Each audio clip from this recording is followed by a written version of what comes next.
My name no longer matters. They took that from me the moment the elevator doors closed on the 47th floor. I remember the receptionist's smile. Too perfect, too wide, like it had been rehearsed in a mirror 1,000 times. She clipped a white badge to my jacket. Just 2 words, Candidate 9. Then she pointed down a hallway that smelled of ozone and lemon disinfectant. The glass conference room door shut behind me with the soft finality of a coffin lid. The room was empty.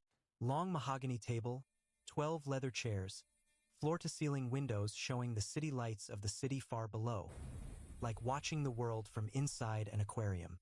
I waited. 5 minutes. 10. No one came. Then every light in the open-plan office beyond the glass dimmed to blood red, and the intercom exhaled a single calm sentence. Candidate 9, the final evaluation begins now. You have exactly 60 minutes of oxygen remaining in this wing. Solve every task perfectly and the exit will open. Fail even once, and someone else will pay your debt.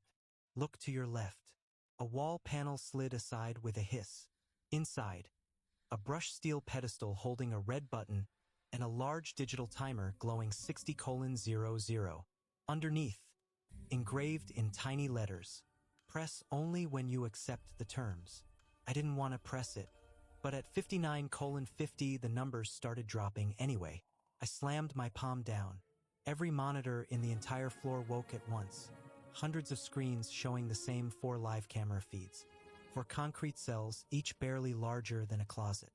For people blindfolded, gagged, wrists bound with zip ties to metal chairs. Their badges.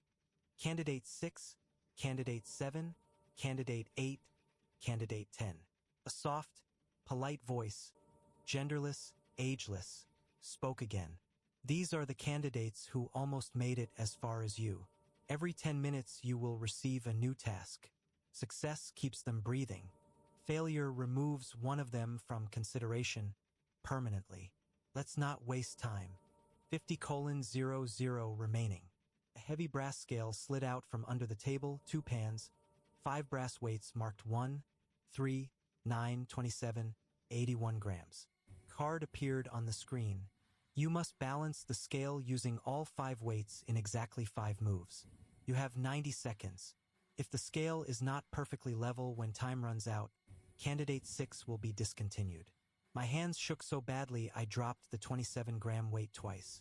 I solved it with 7 seconds left. The scale chimed. The voice said, "Well done." Then a wet, mechanical crunch came through the speakers. Candidate 6's feed cut to black. I screamed, "I solved it." The voice answered gently, "You solved it in 83 seconds. 7 seconds too late. Precision matters here." 40:00 remaining. 5 apples materialized on the table, each with a paper label taped to it. The screen displayed, "This apple is safe.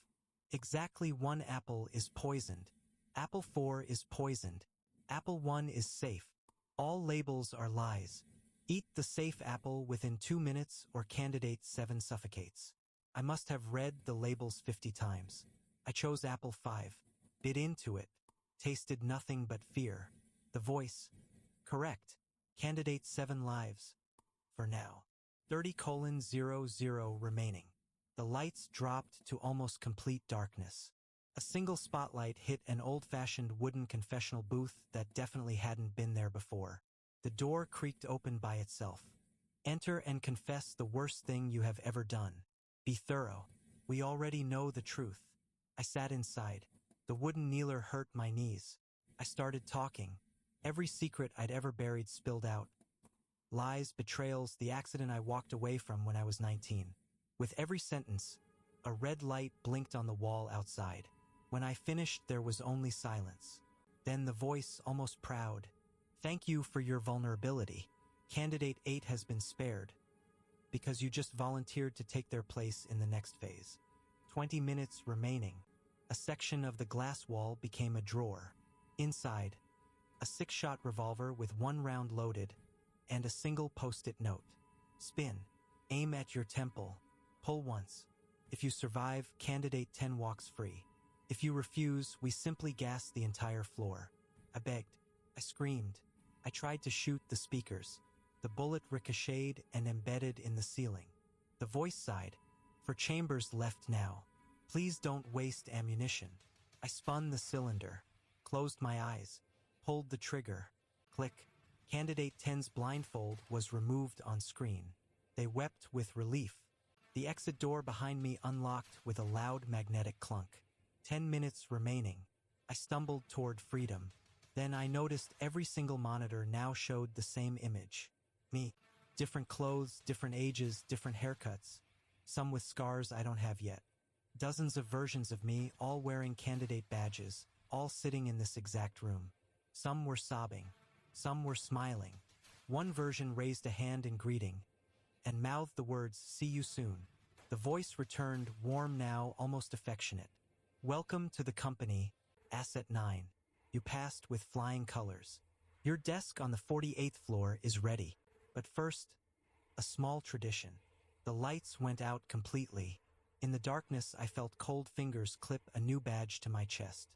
It read, "Evaluator." The voice was suddenly right next to my ear. "Tomorrow night, you'll be the one asking the questions. Same room, same rules. We'll bring in candidate 11. And you'll make sure they press the red button on time."